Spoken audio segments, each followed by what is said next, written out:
আসসালামু আলাইকুম viewers, I am Sharmin from রান্নাঘরের সখী। বরাবর মতো আজ আমি চলে এসেছি নতুন একটা রেসিপি নিয়ে। আজকের রেসিপির নাম মিনি ডোনাট উইথাউট ইস্ট। চলুন এবার শুরু করা যাক।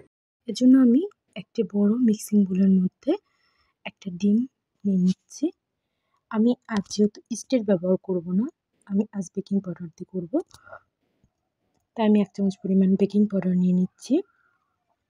3 চামচ পরিমাণ চিনি দিয়ে দিচ্ছি এবং আমার মেজারমেন্ট কাপের 1 কাপ ময়দা দিয়ে দিচ্ছি। 3 চামচ পরিমাণ ঘি এবং তেল আমি একসাথে মিক্স করে নিয়েছি, সেখান থেকে 3 চামচ পরিমাণ ঘি তেলের মিশ্রণ দিয়ে দিচ্ছি এবং 2 চামচ পরিমাণ গুঁড়ো দুধ দিয়ে দিচ্ছি। এরপর যে স্বাদ মতো লবণ দিয়ে আমি হাত দিয়ে সুন্দর করে মথে নিচ্ছি। এখানে মূলত আমার লাগবে 1.5 কাপ ময়দা, কিন্তু আমি আরও হাফ কাপ ময়দা একটু পরে ব্যবহার করব। আর এখানে তেল এবং ঘিটা একসঙ্গে মিক্স করে নিয়েছি। এতে ডোটা যখন আপনারা মথবেন তখন বুঝবেন যে যেমন ঘিয়ের ফ্লেভার থাকবে তেমন তেলের কারণে ডোটা অনেকটা ইজি থাকবে, যেহেতু এটা অনেক স্টিকি হয়, আঠালো হয়। এই দেখুন আমার ডোটা হয়ে গেছে। আমি হাতে তেল নিয়ে কিন্তু শেষের দিকে এই ডোটা তৈরি করার চেষ্টা করেছি, কারণ অনেকটা আঠালো। এ পর্যায়ে আমি পিঁড়িতে ডোটা নিয়ে ওই যে বলেছিলাম আরও হাফ কাপ ময়দা ব্যবহার করব, সেই ময়দাটা দিয়ে আমি সুন্দর করে পিঁড়ির উপর মথে নেব। আমি পিঁড়িতে একটু তেল লাগিয়ে নিয়েছিলাম যাতে করে পিঁড়িতে আঠালো ডোটা লেগে না যায়। এটা বলে করা যাবে কিনা অনেকে প্রশ্ন করতে পারেন, তবে না, এটা আমি বলবো বলে কখনোই করবেন না। এটা চেষ্টা করবেন সবসময় পিঁড়িতে করতে, কারণ এই পিঁড়ির উপর করার কারণে এটা চাপ পড়বে এবং চাপের কারণে এই ডোটা সুন্দরভাবে মথা যাবে আর কি। এই দেখুন আমি যে পাশেই ফোল্ড করে একটু শেপ দেওয়ার চেষ্টা করি না কেন, ঠিক সুন্দর শেপ হয়ে যায়, কোনো ধরনের ক্র্যাকিং থাকে না। এ পর্যায়ে আমার ডোটা মাখানো হয়ে গেছে। তো দেখুন আমি একটা লম্বা শেপে দিয়ে নিয়ে সেখান থেকে ছোট ছোট করে ময়দার টুকরো করে নিচ্ছি এই ময়দা লেচি থেকে, ঝোলা থেকে।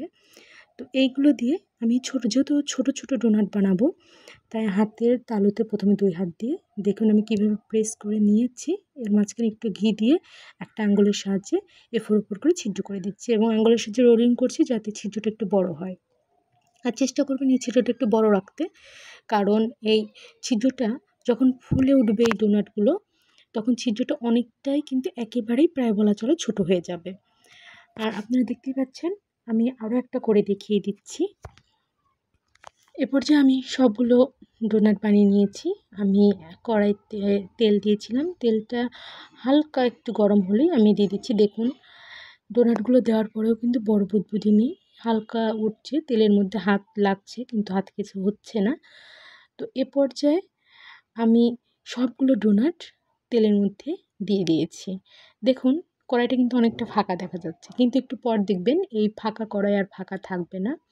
আমি এই ডোনাটটা মিনিট 2 ওভাবে রেখেছিলাম, তারপর একটু হালকা প্যানটাকে নাড়িয়ে দিলাম, কারণ এই মুহূর্তে ডোনাটের গায়ে কোনো প্রকার চামিচ লাগা যাবে না, কারণ যদি লাগে যেটা হবে সেটা হচ্ছে হঠাৎ ক্র্যাকিং হয়ে গেলেই ফেটে যাবে ওই জায়গা দিয়ে।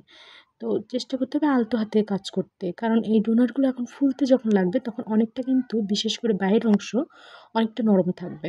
তো আমি একটু ফাঁকা ফাঁকা করে দিলাম, কারণ এতে ডোনাটগুলো ফুলতে সুবিধা হবে। আর নিচ থেকে দেখুন একভাবে আমি চামিচ দিয়ে তেল ডোনাটগুলোর উপর দিয়ে দিচ্ছি। যদি এটা আমরা ডুবো তেলে ভাজতাম তাহলে আমাদের কাঙ্ক্ষিত পরিমাণ ফুলবে না। এটা চারপাশ থেকে ক্রিস্পি হয়ে আসবে এবং ভিতরটা একটু অন্যরকম, মানে মোদ্দা কথা যেটা সেটা হচ্ছে আমি যেরকম ডোনাটটা চাচ্ছি সেরকম হবে না। তো এখন এই পর্যায়ে আপনারা যখন তেল দিবেন তখন দেখবেন যে ধীরে ধীরে এটা আরও ফুলে উঠছে এবং উপর থেকে কালারটাই চেঞ্জ হয়ে আসবে। প্রিয় ভিউয়ার্স, আমার রান্না যদি আপনাদের কাছে ভালো লাগে, এরকম নিত্য নতুন রান্না যদি প্রতিদিন পেতে চান, তাহলে আমার চ্যানেলটাকে সাবস্ক্রাইব করে রাখবেন, পাশে থাকা বেল আইকনটি প্রেস করে রাখবেন এবং লাইক, কমেন্ট, শেয়ার করবেন। লাইক করলে কাজ করার অনুপ্রেরণা পাই। তো দেখুন আমার কিন্তু প্রায় 8 মিনিট হয়ে গেছে, তেলের মধ্যে এখনও বড় কোনো বাবলস নেই। আমি একদম লো আঁচে ভাজছি এটা, একদম লো, মানে আমার চুলার সর্বনিম্ন লোতে, কারণ এটা জোরে যদি দেই তাহলে এটা যেরকম শেপ মানে যতটা ফোলার কথা ততটা ফুলবে না। দেখুন আমার কিন্তু ডোনাটগুলো অলরেডি অনেক ফুলে অনেকটা বড় হয়ে গেছে, যা ছিল তার চেয়ে ডাবলেরও বেশি হয়ে গেছে এবং এতটাই ফুলে উঠেছে দেখুন কিছু কিছু জায়গায় ক্র্যাকিং দেখা যাচ্ছে। কিন্তু এই ক্র্যাকিং যদি এভাবে থাকবে না, যখন পুরোপুরি ভাজা হয়ে যাবে তখন ক্র্যাকিংগুলো সুন্দর হয়ে যাবে। আমার এক পাট ভাজা হয়ে গেছে, যখন এইরকম লাল হয়ে যাবে তখন উল্টিয়ে দেবেন, তার আগে উল্টাবেন না। এতে যেটা হবে আপনার এই ডোনাটগুলো ফোলার যে প্রবণতা সেটা কমে যাবে এবং দুপাশ থেকেই ক্রিস্পি হয়ে যাওয়ার কারণে মাঝখান থেকে যে একটা ফাঁকা স্তরের তৈরি হওয়া বা একটা বাফিংয়ের তৈরি হওয়া, ভিতর থেকে একটা নরমের তৈরি হওয়া, সেটা হবে না। এই ডোনাটগুলো ভাজার পর দেখবেন বড় বড় ব্র্যান্ডের ডোনাটগুলোর মতো যেরকম দুপাশ থেকে ভাজা এবং মাঝখানে একটা সাদা একটা আভা দেখা যায়, ঠিক সেরকম হবে। দেখুন আমার দুপাশ থেকে কিন্তু লাল, কিন্তু মাঝখানে কিন্তু সাদা আভা আছে। কিন্তু যদি এটা আমি ডুবোর তেলে ভাজতাম তাহলে কিন্তু এটা আসতো না। আমার ডোনাটগুলো হয়ে গেছে, এখন আমি এগুলো তুলে নিচ্ছি, তুলে নিয়ে সার্ভ করে দেখাচ্ছি। এই তো হয়ে গেল আমার ইস্ট ছাড়া মিনি ডোনাট। তো ভিউয়ার্স, সবাই ভালো থাকবেন, সুস্থ থাকবেন। আজ তবে আসি, আসসালামু আলাইকুম।